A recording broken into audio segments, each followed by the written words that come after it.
दोस्तों define stop loss में आपका बहुत बहुत स्वागत है। दोस्तों हमारे सामने IDFC फर्स्ट बैंक लिमिटेड का डेली चार्ट है। तो इसमें आप देख सकते हो कि स्टॉक में हमें बताया गया था कि 590 करोड़ का घोटाला हुआ है, ठीक है ना। 590 करोड़ का जो घोटाला है, तो उसके चलते हुए स्टॉक 20% टूटा था। ये जो आप कैंडल देख रहे हो, this big red marubozu candle, right. ये जो रेड मोरुबोजू कैंडल है, ये 20% स्टॉक टूटा क्योंकि इस बैंक में 590 करोड़ का घोटाला पाया गया। अब उसके बाद ये खबर निकल के आया, इसके बाद ये देखो तो स्टॉक है स्टेबलाइज्ड, ग्रीन में क्लोज हुआ है 1.32% का। तो इससे बताया गया कि मतलब बैंक ने जो गवर्नमेंट ऑफ हरियाणा जितना उसे देना था इंटरेस्ट के साथ वापस कर दिया गया। तो हरियाणा के चीफ मिनिस्टर साहब भी आगे संसद में बोले कि हमें पूरा पैसा मिल गया है इंटरेस्ट के साथ। So the bank has paid the principal amount with interest to the government of Haryana.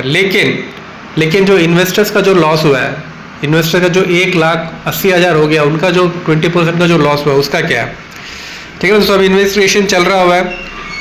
Bank ने मतलब KPMG को हायर किया हुआ है to carry out investigation, forensic investigation करने के लिए KPMG को हायर किया गया है। आने वाले वक्त में पता चलेगा कि ये घोटाला कैसे किया गया है। और बैंक ने मतलब अपने 4 एम्प्लॉयज़ को सस्पेंड किया है। और ये जो बताया जा रहा है कि जो हरियाणा गवर्नमेंट की जो FD था, उसको डॉक्यूमेंट को फोर्ज करके उसको पहले तोड़ा गया, प्रीमेच्योरली उसको ब्रेक किया गया FD को। उसके बाद फोर्ज चेक के द्वारा वो अमाउंट बेनिफिशियरीज तक पहुंचाया गया। तो इस तरीके का कुछ मतलब घोटाला यहाँ पे किया गया एम्प्लॉयज़ के द्वारा, ठीक है ना। अभी आने वाला वक्त बताएगा कि ये घोटाला है क्या सिर्फ एक बैंक तक ही सीमित है, एक ब्रांच तक ही सीमित है, या और भी है। क्योंकि जो मैनेजमेंट की तरफ से बताया गया कि उन्होंने बताया कि ये एक ब्रांच जो हरियाणा के जो चंडीगढ़ ब्रांच तक ही सीमित है और एक ही अकाउंट यानी हरियाणा गवर्नमेंट के अकाउंट तक ही सीमित है करके उन्होंने बताया गया। और उनके जो CEO है उन्होंने बताया गया दिस इज मैनेजेबल, हम इसे मैनेज कर लेंगे, ये सिस्टमेटिक फेलियर नहीं है, इसे वन ऑफ ए काइंड है, मतलब ऐसा कभी हुआ नहीं लेकिन हुआ करके जो बताया गया। तो ये स्टॉक में आप देख रहे हो, इसमें एक्चुअली होता है कि जो बैंक जो चलता है वो एक ट्रस्ट के ऊपर चलता है। जो मेन पूंजी जो एक बैंक की होती है, जो एसेट होता है वो होता है ट्रस्ट। और जब वो ट्रस्ट हिल जाता है, जब वो ट्रस्ट टूट जाता है तो फिर बैंक के लिए थोड़ा दिक्कत होता है, ठीक है ना। और ये जो 590 करोड़ का जो ये घोटाला है, ये एक हम इसे बड़ा अमाउंट कह सकते हैं, क्योंकि जो पिछले क्वार्टर में Q3 FY26 में जो बैंक ने 503 करोड़ का नेट प्रॉफिट अचीव किया था। तो ठीक है, मतलब एक क्वार्टर के पूरे प्रॉफिट से भी मतलब ज्यादा बड़ा ये घोटाला है। तो it is going to affect the bank, ठीक है ना दोस्तों। अभी इसमें कौन कौन कल्प्रिट आने वाला वक्त बताया, पूरा जो इन्वेस्टिगेशन होगा उसके बाद हमें पता चलेगा। लेकिन the stock is going to feel the pressure, ठीक है ना।